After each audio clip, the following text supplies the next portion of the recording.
Our rights are on the line, folks. Bitch! The Our right to buy reproductive Cosby rights. sweaters? Come on. That's the face Go of a vote blue. serial killer. And if you disagree with this sentiment, just hit the unfollow button.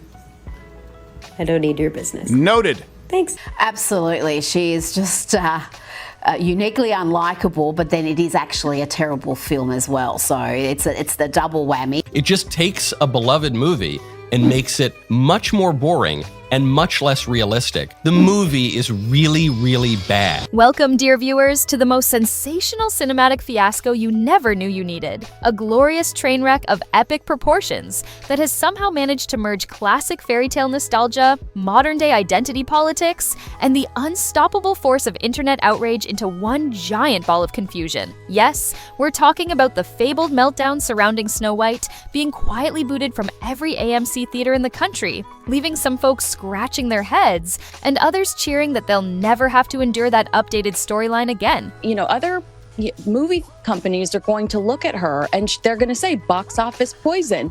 And it's a lot of this is due to her behavior leading up to the film's release. Now, if you're wondering why this legendary Disney adaptation went from a wide release to a stealthy vanishing act, you can thank a wonderfully vague tweet from an alleged AMC employee claiming technical issues, as if audiences refusing to show up and seat after seat remaining empty somehow qualifies as a glitch in the space-time continuum. While official statements tiptoe around the obvious, rumors are swirling louder than Snow White's own high notes. Enter Rachel Zegler, star of the show, relentless interviewee, and according to her fans, the unfiltered voice of a generation. I was scared of the original cartoon. I think I watched it once and then I never picked it up again.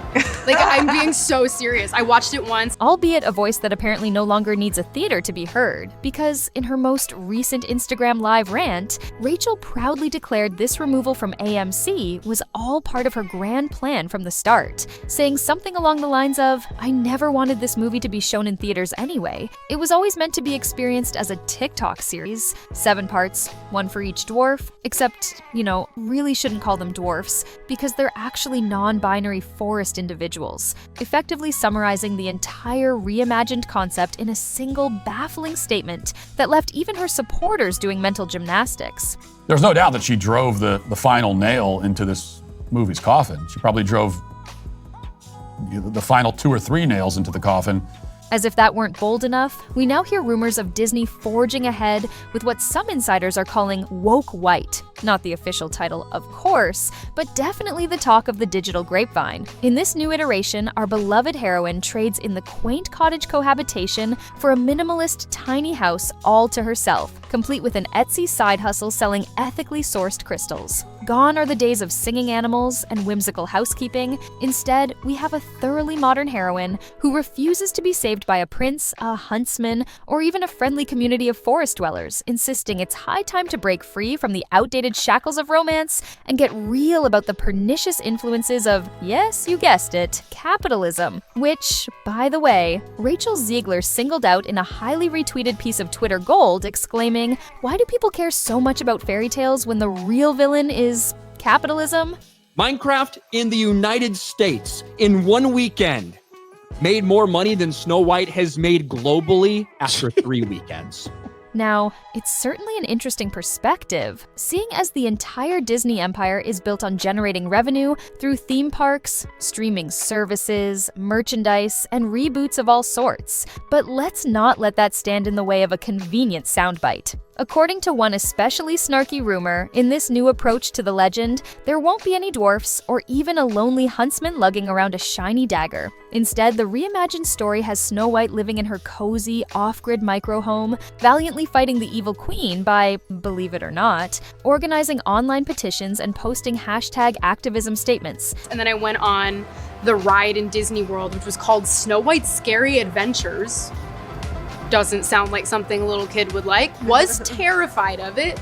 Never revisited Snow White again. So I watched it for the first time in probably 16, 17 years when I was doing this film. Some say she even uses a tearful TikTok confession to resurrect herself after biting into the infamous apple, presumably because the impetus for her near demise isn't poison or envy, but the crippling weight of a patriarchal society that's been overshadowing her soul. Meanwhile, AMC has done its best to dodge the rage and confusion swirling around the film's unceremonious departure, claiming they simply need the screens for other highly anticipated releases. But an alleged leak from a fed-up theater staffer painted a less gentle picture, noting that every time the Snow White trailer ran, audiences responded with a chorus of boos, jeers, and occasional popcorn-hurling fits. The argument should have been from Peter Dinklage, there's power of being on TV, there's power of television, and to put 7 people with dwarfism on camera in a major Disney movie, there's still power there. If the story is offensive, change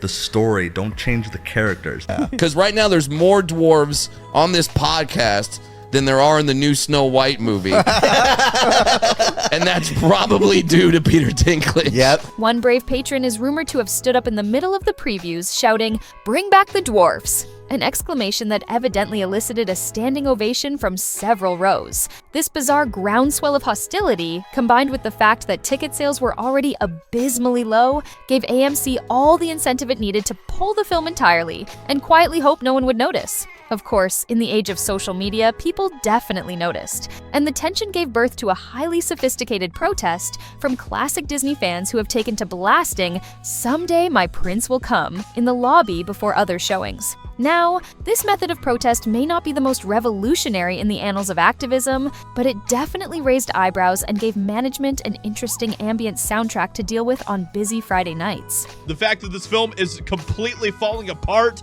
we're going to take a look at how bad this movie is actually doing in the box office, because it is hilariously bad. It is a complete and total humiliation for Disney, and like I said, they deserve it all, okay? For her part, Rachel Zegler seems to be reveling in the chaos, dropping social media posts that toggle between self-righteous rants and whimsical behind-the-scenes glimpses of her new creative direction. Some of her supporters argue that the removal of the film from AMC only proves that the world isn't ready for her groundbreaking brand of forward-thinking cinema, while detractors are quick to point out that forward-thinking might be an overstatement, given that the movie apparently hammered classic fairy tale expectations into a thoroughly humorless pulp. The pitched battles online have turned the internet into a war zone of memes, reaction videos, and hot takes from every corner of the political spectrum. One minute, you'll see someone proclaiming that Rachel Zegler is the champion of strong, independent princesses who don't need rescuing, and the next minute, you'll see a frustrated Disney loyalist passionately decrying the betrayal of an 80-year-old classic that pioneered the full-length animated film genre.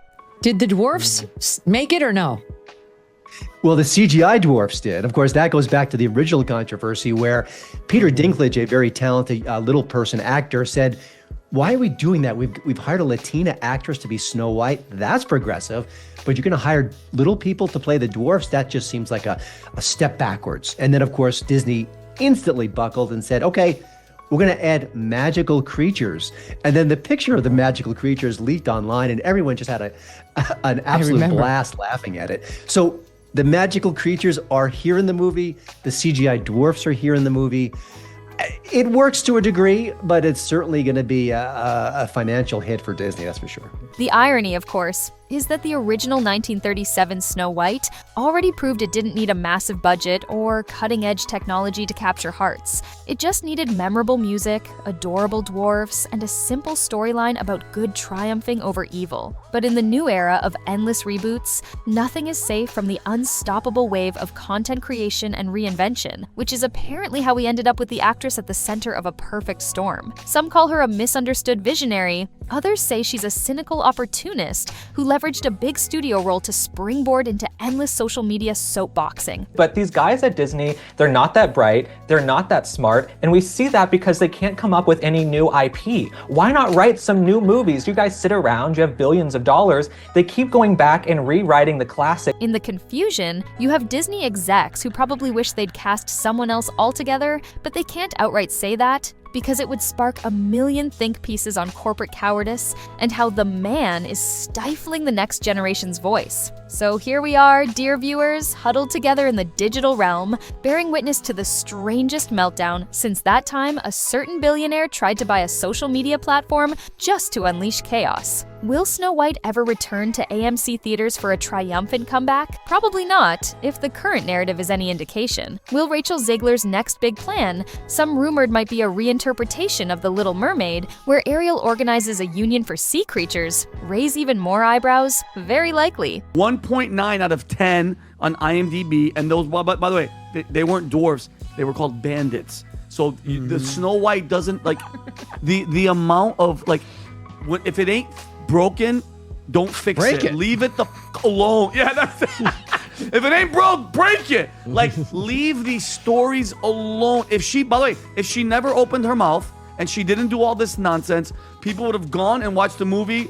They would have made their money, but then people would have been disappointed after the math. Meanwhile, fans of Disney's classic library are left shaking their heads, clutching their vintage VHS tapes, and reminiscing about an era when the only controversy you'd get from an animated movie was whether or not the singing was top-notch. But let's face it, the real culprit behind this fiasco might just be overblown marketing that promised a fresh, empowering spin while alienating the original's core fans. You'd think that after the backlash to certain other reimaginings, Disney might have realized that tampering too drastically with cherished fairy tales is akin to picking a fight with the internet's unstoppable nostalgia machine. And you know the saying, go woke, get broke, and Disney's going to lose money on this movie. And I believe it only made less than $1 million in China. If Disney wants to make more woke films that tank at the box office, they are more than welcome to do that, but maybe think of an original idea. Combine that with awkward promotional interviews from the lead actress, who seemed more interested in delivering divisive sound bites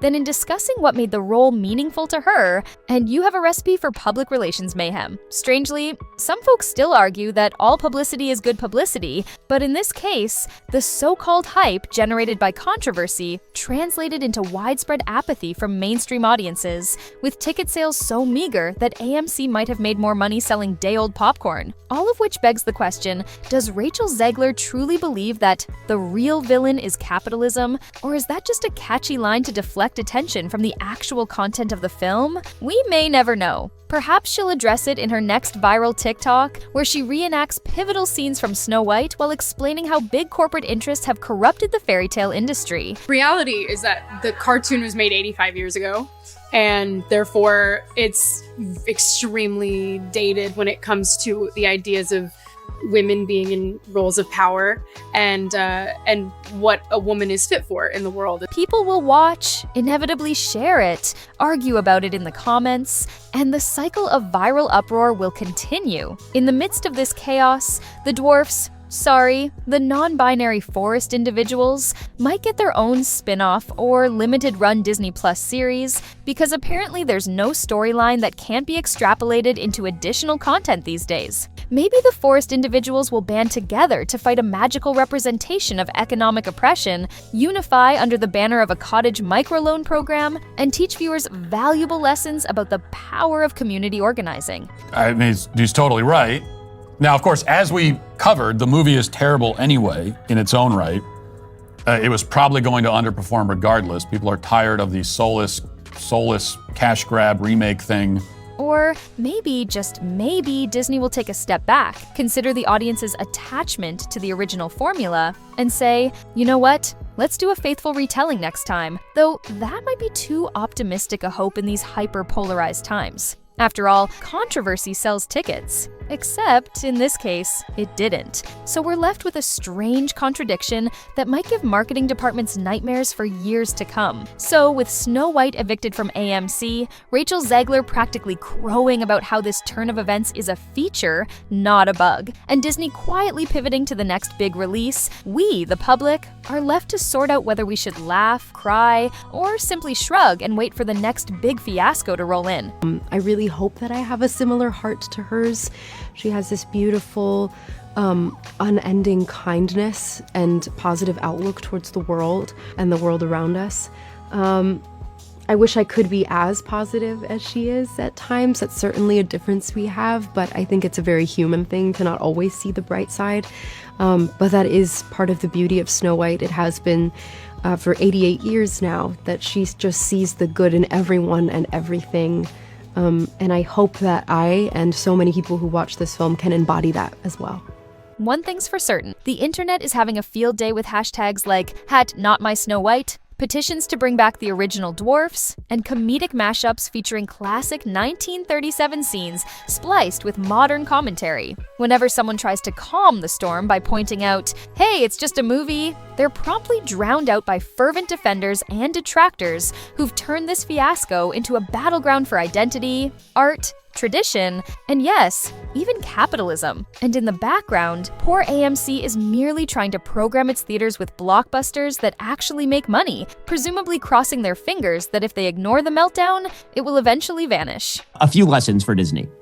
Number one, stop cannibalizing all your old IP. Like, it's really bad. It's really bad business. Number two, please stop changing all of the historic plots, which actually have meaning to generations of people, to instead become generic woke story about how woman leads revolutionary uprising and she don't need no man. Of course, that's not likely to happen anytime soon. With each new social media post from Rachel Zegler or each new rumor about woke white, the embers get stoked back into a roaring blaze. For now, we can only watch in awe as this saga unfolds. A spectacular cautionary tale about what happens when a beloved IP collides with clumsy marketing, heated cultural debates, and a star who is either fearlessly championing progressive ideals or cunningly weaponizing controversy to stay in the spotlight, depending on your perspective. In any case, stay tuned for the next chapter. Perhaps Rachel's rumored TikTok edition of Snow White will drop in a flurry of vertical videos, each one detailing a different grievance or a creative reinterpretation of a classic scene, culminating in a grand finale where Snow White teaches the evil queen about the perils of brand mismanagement.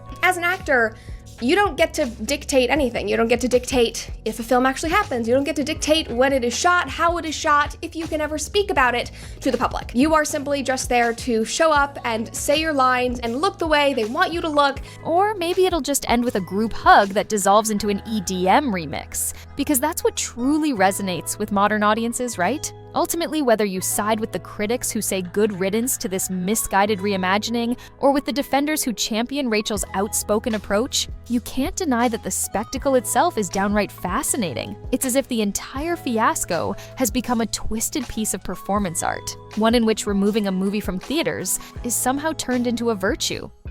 Disney, despite losing over $1 billion on their last 4 movies, as they continue to shove woke politics into people's faces who just want to go to the movie, laugh, cry, and go home. Look, people don't want to be lectured when they're watching a movie, and they certainly don't want to be told that they're bad people. But that's what Disney continues to do. But hey, that's show business, folks, especially in 2025, where social media hot takes and studio risk management collide in real time. So brace yourselves for whatever comes next. Keep your popcorn handy, just don't throw it at the screen. Theater employees have enough trouble. And remember that sometimes the real fun isn't in the film itself, but in the pandemonium that surrounds it. After all, in a world where even Snow White isn't safe from getting dragged through the mud of endless controversies, it's no surprise that people latch onto every new development with a mix of horror and glee. And if you're missing the days of the simple, heartwarming 1937 classic, well, there's always your streaming service of choice, or that ancient DVD, and a bowl of popcorn that you can quietly enjoy at home, far from the shrill shouting matches on social media. But for those who thrive on drama, buckle up, because this story is far from over, and if there's one thing we can all agree on, it's that the internet never tires of dissecting every possible angle of a meltdown, especially one as delightfully messy as Disney's ill-fated attempt to repackage a fairy tale. So, dear viewers, cherish these moments of digital pandemonium, because if this fiasco has taught us anything, it's that sometimes you have to lose a movie from theaters to gain a glorious chorus of sarcastic commentary. And that, my friends, is the real happily ever after.